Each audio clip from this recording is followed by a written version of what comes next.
So friends, welcome to our channel. Its name is VN Tutorials, in which we are going to see each and every question of your algebra and geometry syllabus. I am also going to complete problem sets and some questions related to your board exam. तो ये channel अगर आपने subscribe नहीं किया तो subscribe कीजिए, share कीजिए और लाइक कीजिए। VN tutorials. देखो सेकंड चैप्टर जो है अपने अलजेब्रा सिलेबस का, फर्स्ट चैप्टर हम लोगों ने देखा पूरी तरह से, सब एक्सरसाइज सॉल्व किए इसके पहले वाले वीडियो में। तो सेकंड ये है चैप्टर है ये, उसमें introduction to quadratic equation. What is mean by quadratic equation we are going to see here. Quadratic equation का मतलब क्या है? देखो, जिस इक्वेशन की डिग्री 2 है, डिग्री मतलब हाईएस्ट पावर, ये जो पावर है x square is also quadratic equation. खाली यही क्वाड्रेटिक इक्वेशन बोल सकते हैं हम लोग, क्वाड्रेटिक इक्वेशन। ओके, दूसरा मतलब समझो वाई स्क्वायर प्लस 7y, ये इतना भी क्वाड्रेटिक इक्वेशन है। इज इक्वल टू 0, सपोज मैंने इधर इज इक्वल टू 0 लिखा है क्योंकि इसकी जो डिग्री है वो 2 है, ये भी क्वाड्रेटिक इक्वेशन है। ओके, लेकिन अगर मैंने ऐसे बोला 3y plus 7y cube plus 8y square is equal to 0, ये क्वाड्रेटिक इक्वेशन नहीं है क्योंकि उसकी हाईएस्ट पावर जो है y की वो 3 है, तो ये क्वाड्रेटिक इक्वेशन नहीं हो सकता। ओके, मतलब क्वाड्रेटिक इक्वेशन मतलब जिस इक्वेशन की डिग्री, वेरिएबल आप लोग a से लेके z तक कुछ भी यूज़ कर सकते हो। जैसे हम लोग मोस्टली x y यूज़ करते हैं, कुछ भी p q यूज़ कर सकते हो। तो इसमें अगर हाईएस्ट पावर जिसको डिग्री बोला जाता है वो अगर 2 है तो ये क्वाड्रेटिक इक्वेशन होता है। सेकंड वाला भी क्वाड्रेटिक इक्वेशन है। देखो, क्वाड्रेटिक इक्वेशन में मैंने आपको बताया वैसे कि उसकी डिग्री 2 होनी चाहिए। अभी कुछ क्वाड्रेटिक इक्वेशन है, सपोज मैं नेक्स्ट पेज पे मैं आपको दे रहा हूँ, समझो। आपको इसके कोएफिशिएंट लिखने, समझो x square plus 5x minus 7। दूसरा इक्वेशन मैं दे रहा हूँ, suppose 5x square plus 7x, इतना ही दिया है। और तीसरा इक्वेशन सपोज मैंने दिया आपको माइनस 7x स्क्वायर। ओके, तो पहले आपको क्या करना पड़ता है, अगर कोएफिशिएंट लिखने हैं एक्स स्क्वायर के, एक्स के कोएफिशिएंट और कांस्टेंट टर्म जो लास्ट में रहती है उसको कांस्टेंट टर्म बोला जाता है। ओके, तो पहले मैं इक्वेशन है ना इसमें लिखूंगा x square plus b x plus c is equal to 0, मतलब एक जनरल फॉर्मेट में लिखूंगा। जैसे ये पहले वाला है x square plus 5x minus 7। दूसरा equation I can write second equation as 5x square plus 7x। अब इधर कांस्टेंट टर्म नहीं है तो मैं इधर 0 लिख सकता हूँ। और तीसरा जो इक्वेशन है ये है minus 7x square plus 0x plus 0 लिख सकता हूँ क्योंकि 0x का मतलब 0 होता है, इसका मतलब 0 कांस्टेंट टर्म। तो तीनों इक्वेशन में coefficient of x square, coefficient of x square, ये देखो इधर कुछ नहीं मतलब 1 है, तो ये इसका कोएफिशिएंट हो गया। पहले वाले इक्वेशन में, फर्स्ट इक्वेशन में ये फर्स्ट वाला इक्वेशन है, ये सेकंड वाला इक्वेशन है और ये थर्ड वाला इक्वेशन है। ओके, तो फर्स्ट वाले इक्वेशन में कोएफिशिएंट ऑफ एक्स स्क्वायर 1 है, दूसरे वाले इक्वेशन में कोएफिशिएंट कितना है 5 है और तीसरे वाले इसमें माइनस 7 है। ओके, उसके बाद मैं लिख रहा हूँ कोएफिशिएंट ऑफ एक्स, खाली कोएफिशिएंट मतलब जो वेरिएबल के सामने जो नंबर रहता है एक्स का चाहिए, ऑफ एक्स। देखो यहाँ 5 है, यहाँ है 7, अगर माइनस रहेगा तो माइनस साइन के साथ लिखो। यहाँ 0 है, मतलब पहले वाले इक्वेशन में नंबर डाल रहा हूँ। पहले वाले इक्वेशन में है 5, दूसरे वाले इक्वेशन में है 7 एंड तीसरे वाले इक्वेशन में यहाँ देखो कितना है 0 है। ओके, आगे देखो कोएफिशिएंट ऑफ कोएफिशिएंट, इधर कोएफिशिएंट नहीं कांस्टेंट आप बोलते हैं इसको, गलती से कोएफिशिएंट एक्स स्क्वायर और एक्स का है इसमें। तो देखो कांस्टेंट टर्म, कौन सी टर्म? Constant term. तो कांस्टेंट टर्म कौन सी है? देखो इधर पहले वाले इक्वेशन में माइनस 7 साइन के साथ लिखो, प्लस है तो साइन लिखने की ज़रूरत नहीं, लेकिन माइनस है तो माइनस लिखो। दूसरे वाले इक्वेशन में 0 है, दूसरे वाले इक्वेशन, देन 2 नंबर डाल रहा हूँ मैं इधर, और तीसरे वाले इक्वेशन में भी 0 है। मतलब ऐसे हम लोग कोएफिशिएंट लिख सकते हैं, ऐसे कोएफिशिएंट लिखना है आपको। ओके, वे देखो आगे लिखेंगे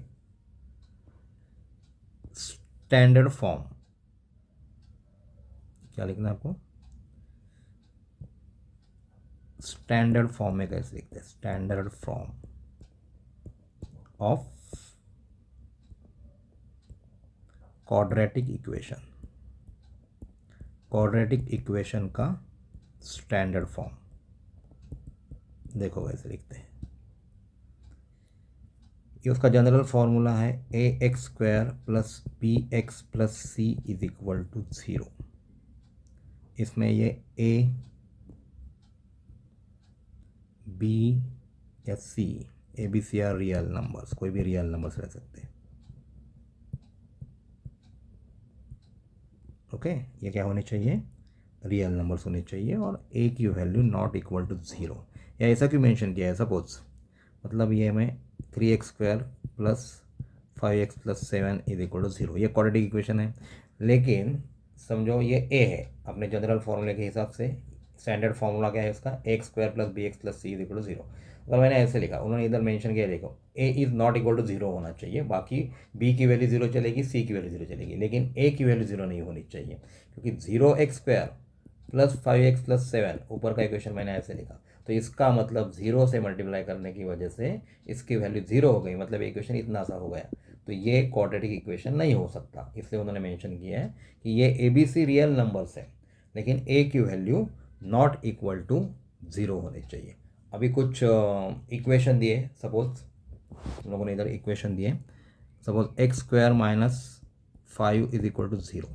ओके, तो अपना ax² plus bx plus c is equal to 0। अगर इक्वेशन y में है तो आप लोग ay² बोलो इसको, ay² plus by plus c is equal to 0। तो यहाँ इस फॉर्मेट में पहले लिखूंगा मैं इसको, ये x² अभी b की टर्म ही नहीं, x की टर्म ही नहीं इस इक्वेशन में, लेकिन ये क्वाड्रेटिक इक्वेशन है क्योंकि डिग्री इधर 2 है, ये 2 है ना, इसको डिग्री बोला जाता है। तो मैं ऐसे लिखूंगा इसको, 0x plus c is equal to 0 plus sorry minus 5 is equal to 0। Okay, ये अपना इक्वेशन है, माइनस 5 इज इक्वल टू 0। तो यहाँ a की वैल्यू 1 है, b की वैल्यू 0 है, और c की वैल्यू -5, मतलब a is equal to 1, b is equal to 0 आएगा, और c इज इक्वल टू -5। ये हो गया अपना इक्वेशन। ओके, सपोज मेरे पास एक इक्वेशन है y² is equal to 2y minus 7। तो हम लोग को इस फॉर्मेट में लिखना है ay² plus by plus c is equal to 0, मतलब राइट हैंड साइड में 0 होना चाहिए। It carrying a positive sign, और इसकी साइन भी निगेटिव है। When it comes to left hand side, sign get change, -2y plus 7, right hand side में कुछ भी नहीं बचा, तो 0y²। इसको मैं कंपेयर करूँगा ay² plus by plus c is equal to 0 के साथ।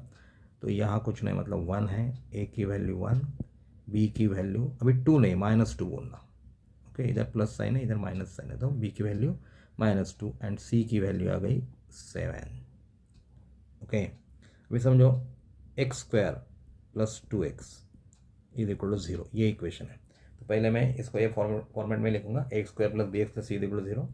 तो x² plus 2x plus 0 is equal to 0।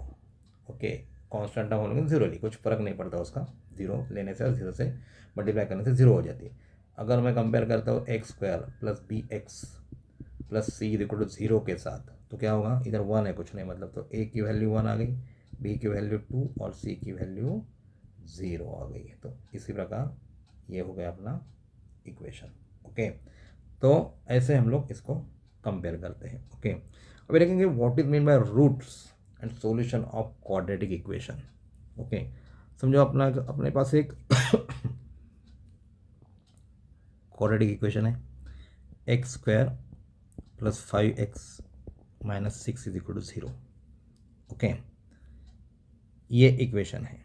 अगर इसमें x की वैल्यू -6 डालने से क्या होता है देखो, तो मैं बोलूँगा इधर x² के जगह में x की वैल्यू -6 स्क्वायर है, इसलिए स्क्वायर लिखूँगा, प्लस 5 इंटू -6 -6 एक एक्स की जगह पे एक्स डाला, फॉर एग्जाम्पल मैंने दिया है एक्स की वैल्यू -6 डाली है मैंने। नेगेटिव नंबर का स्क्वायर हमेशा पॉजिटिव नंबर आता है, ये प्लस और माइनस, ये मल्टीप्लिकेशन है तो माइनस साइन आ जाएगा, 30 -6, तो 36 -30 कितना होता है 6, -6 इज इक्वल टू 0। मतलब x is equal to -6 value डालने से इस इक्वेशन क्वाड्रेटिक इक्वेशन की वैल्यू 0 आती है। तो x is equal to -6 is the solution of, इसको सोल्यूशन बोला जाता है, solution of given equation and this is also called, therefore x is equal to -6 को is the root of given equation, इसको रूट भी बोला जाता है, याद रखना। ये वैल्यू डालने से इस इक्वेशन में इसकी वैल्यू 0 आती है तो इसको सॉल्यूशन और रूट्स भी बोला जाता है।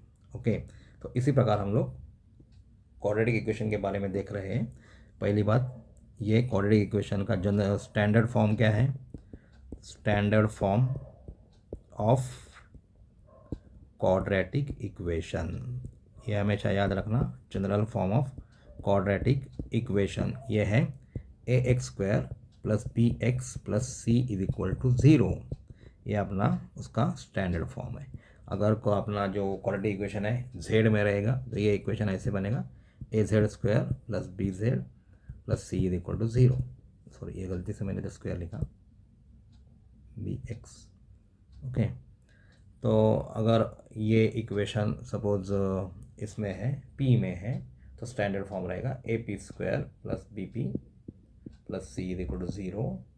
अगर ये इक्वेशन वेरिएबल कौन सा है इसके ऊपर डिपेंड है, समझो z तो अपना हो गया, समझो k में है तो ak² + bk + c is equal to 0, मतलब अलग अलग वेरिएबल लेके हम लोग जनरल स्टैंडर्ड फॉर्म उसका लिख सकते हैं।